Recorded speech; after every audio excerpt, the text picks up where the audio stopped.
All right, objective 2 is about the progressive era in the cities and the states, and particularly in politics. That's the major area that you're going to see changes happening during this time. And it's important to note that the progressives were in both major parties and also at all levels of government in all regions of the country. The progressive movement was not just simply a movement of one particular group. For example, if you take a look at A1 here, you'll see the statement about Teddy Roosevelt.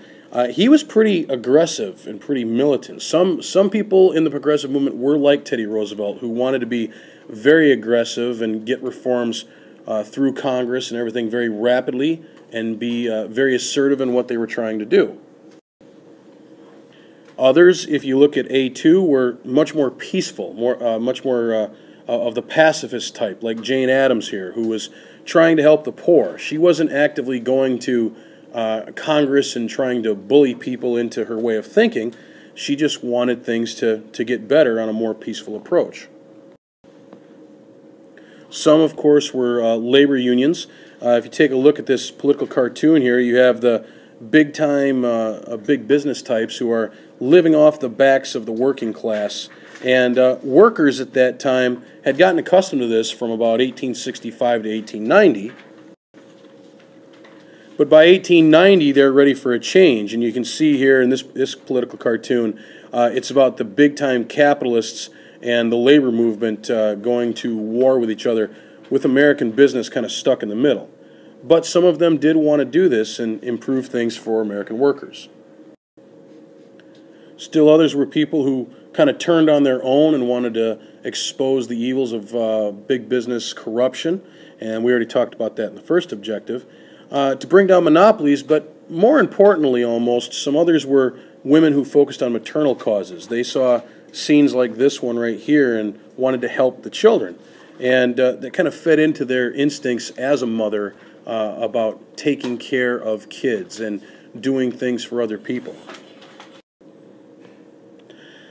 Now, if you take a look at letter B here, some of the most major reforms of this time in the progressive era that changed the society to make it better took place in the area of government. And during that time, the big concentration was to take power away from those who had money, who had connections, who had influence, and could therefore select presidential candidates and select senatorial candidates and basically buy politicians. So the first method of doing that, if you take a look at B1 here, is the direct primary election.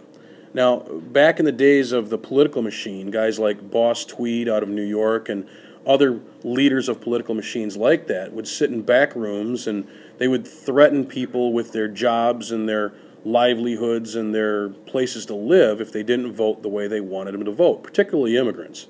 And once they would do this, they had control of who was going to be the presidential candidate or who was going to be on the ballot for a certain party for the general election in November.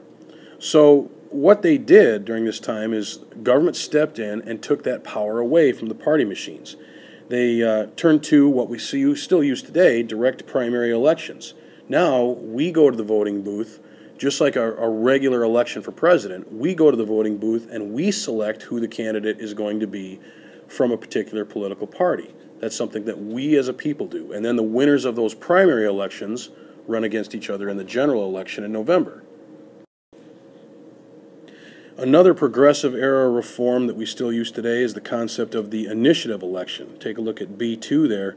The idea of the initiative election is not waiting for corrupt senators of the time to decide what was going to be proposed as a law. Instead, the people could get something directly proposed as a law. They could put something out there, and if you had enough direct votes from the people, then it would become law. That is something that we still use today as well. And another major reform, if you take a look at number 3, was the idea of the referendum election. That was designed to put laws on the ballot for final approval by the people. So, you could just directly vote laws into effect, or you could find ways to put laws on the ballot and let the people decide from there. You directly, as a people, choose presidential nominees. And if you take a look at number 4, something we still use today, this example in Wisconsin in 2013 about recalling the governor, Scott Walker, we still use something called the recall election. And that was to remove corrupt officials who people felt like were taking their money away from them.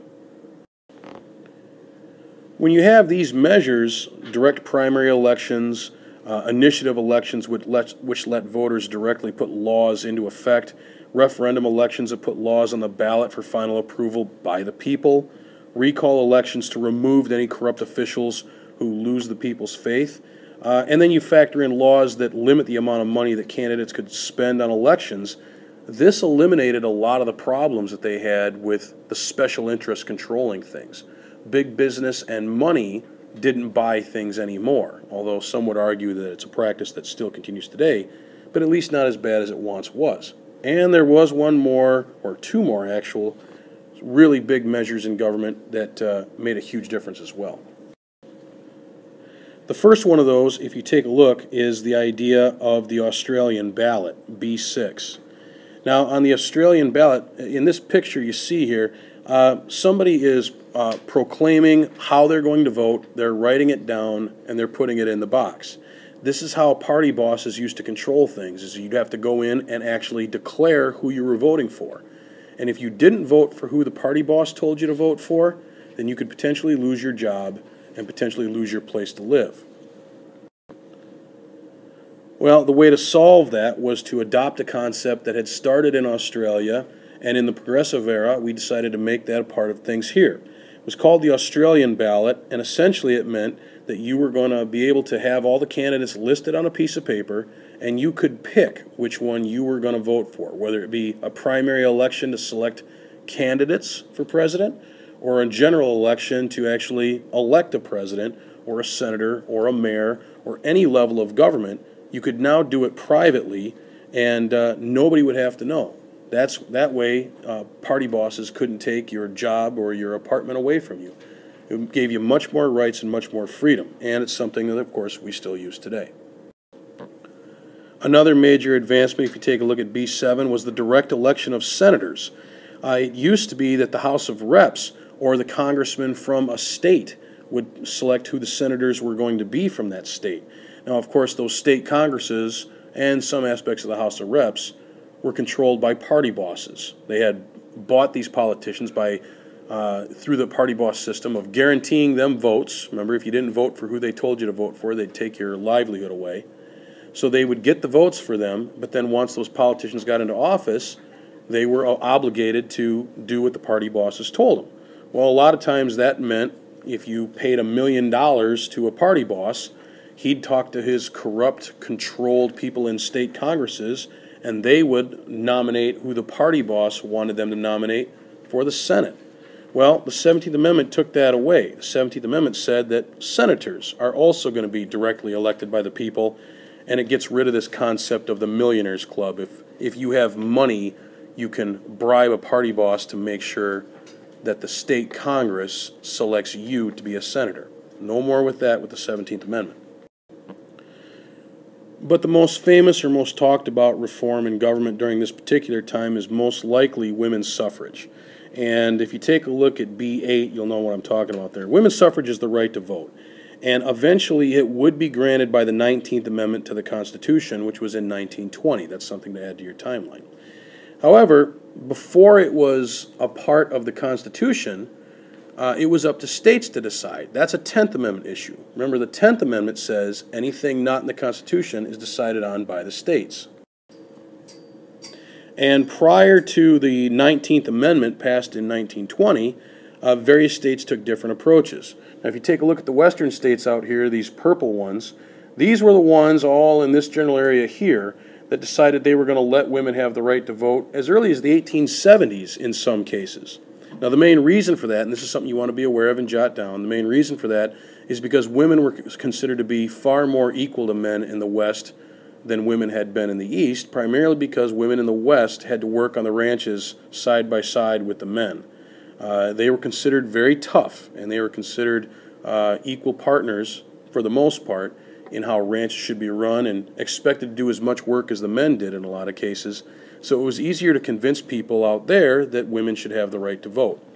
These yellow states here, including Michigan, are places where, before the 19th Amendment, Women could vote in presidential elections only, but these green states right here, all along the east, where women were being seen as the types that should be seen but not heard, so to speak, and quote-unquote know their place, well, in those states, they were basically told that you don't get the right to vote in any particular way. The 19th Amendment of 1920 is going to change that. For the record, Michigan got the right to vote in presidential elections in 1917. Now, we're going to come back to the efforts of women in a second here, but we want to take a quick look at how progressivism changed things in cities and states. If you look at letter C here, you can see that one of them is that Galveston, Texas actually moves to a city manager system. But it was also a little bit more than that. It was about cleaning up slums in a lot of ways, you know, dealing with how the other half lives and what was going on there. And then also this here, if you take a look, this is what's known as a red light district. Now, a red light district, you can see the lights in the windows and things like that, are areas of prostitution. And it was starting to take over cities to a degree. If you saw a red light in a window, it meant that it was an available room for specific things, as you can imagine. The Progressive Era was trying to clean that up, as well as the bribing of police officers, improving water supplies, and creating public ownership of utilities, not letting private people run things the way they wanted to, but getting the government involved. And basically, overall, just getting corruption out of government, as did this guy here. If you look at C4, this is Fighting Bob La Follette, who was famous in Wisconsin for basically ending the connection between big business and politics there. Now, later on, he'd have some patronage issues of his own and some corruption of his own, but he is famous there for getting rid of corruption in Wisconsin to begin with. As was Hiram Johnson, the governor of California during this time, and Charles Evans Hughes, the governor of New York, both of whom took significant efforts to get rid of corruption between business practices and politics. Hughes here was most famous for actually getting fame as an investigator of gas and insurance companies, as well as the coal industry. But again, some of the greatest gains were made by women during the Progressive Era. Now, once again, remember, if you take a look down at letter D on the outline, women couldn't vote until 1920, but they made a lot of inroads in many other ways and were one of the most indispensable parts of the Progressive Era movement. Women were looking for the right to vote, and as we said before, they eventually got it in 1920. But again, a lot of the issues that women had to do with how people were being treated, particularly children and immigrants.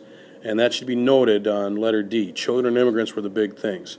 They were drawn to maternal issues, especially what was happening in the factories with child labor, and the idea of the temperance movement to get rid of alcohol because they felt it ruined families. And if you look at D3 here, you can see all the organizations that they started during the Progressive Era, including the Children's Bureau, designed specifically to protect kids. Their efforts in temperance, as you can see here, they weren't very impressed with people who drank, but their efforts at temperance made a very big impact as well.